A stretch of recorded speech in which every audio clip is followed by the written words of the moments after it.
As you all know, I do these escape advent calendars.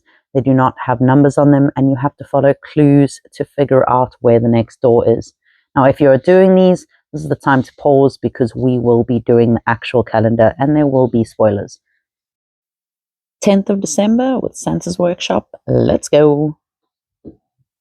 So we ended up here on dry, and it says, help me turn these off and then I'll point you in the right direction. And there's a couple of dials here. I'm going to pull this door off and see if it helps us figure this out. Okay, so these dials here reminded me of these three we've got over here. And then I realized that the arrows were pretty much the same. So that arrow is the same as that one. That middle arrow, we go in close, you can see it's the same as that one. And then our final arrow over there is the same as that one. So I'm going to try to move the door upright and see if it spells anything out if we sort of follow the arrows. So our first one, I think, would go either at B or C. Then the second arrow would go at O. I think more than likely O. I think that one's also B. So BO. And our final arrow would be S. But I don't know if that helps, because BOS doesn't really spell anything, and I don't see that at all on the calendar. So if we have it this way, it would be that one first, which would go down to either U or T. Then our second arrow would be either P or I. And our third arrow would either point to D or E.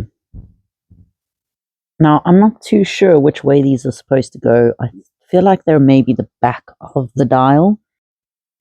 And I'm thinking that it does spell out T-I-E for tie. But I really am just guessing. Let's open it up anyway and see if we are right.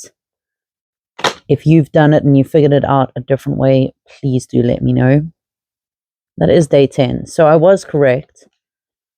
However, if you have done this room and you did it a different way, or you worked it out a different way, put it in the comments. Next up, we're going to do the missing cookies. And we ended on Jacob over here. So he says, don't send me to the compound. I was checking inventory to see what we had left. There's no need to have a word with me. So he was inside the store, and he was the square in the door. Then we've got this little door that says adjacent objects. So we're going to pull this door off to work with it a bit better. So in bold, he's saying compound words.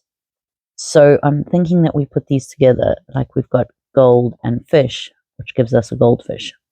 And there's actually a goldfish right here. So I'm just going to put a little dot on the ones that I've done.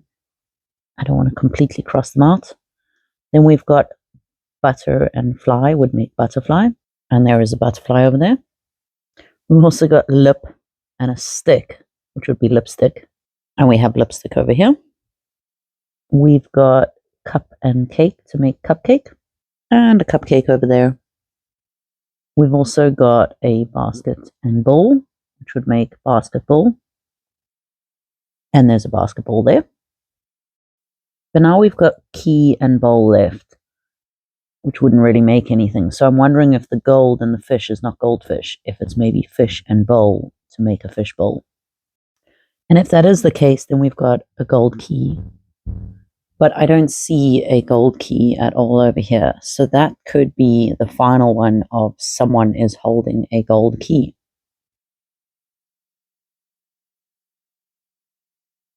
And Jim is holding a gold key. So let's see if we're right with this.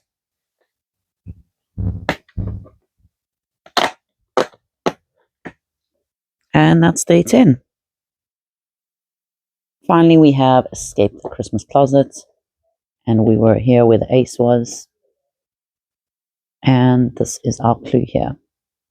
So that says wrong presence, same spelling, but different objects. So there's a bow and arrow, or just a bow, a bat, and a mouse. So if we look over here, we've got a bow, we've got a bat, which is not the same bat, and there is a little mouse there as well. So I'm thinking this is our next door. And that's day 10. Follow on for 11th of December.